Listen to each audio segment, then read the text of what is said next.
Viewers, আজকে আমি দেখাবো আমার বাড়ির আঙ্গিনার সামনে ছোট একটি বাগানের মতো করেছি। এটাতে বিভিন্ন মরিচের চারা এবং পেঁপের চারা এখানে রোপণ করেছি, দেখতে পাচ্ছেন। এগুলোতে প্রতিদিন আপনার বিকালবেলা পানি দেওয়া লাগে। প্রতিদিন 2 বেলা, সকালে এবং বিকালে পানি দিতে হয়। আমি কিছুক্ষণ আগে মাত্র পানি দিলাম।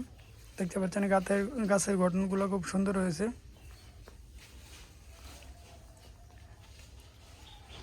আমি চারপাশে যে যাতে এখানে মুরগি বিভিন্ন পশু পাখি না ঢুকতে পারে সেজন্য জাল দিয়ে দিয়েছি।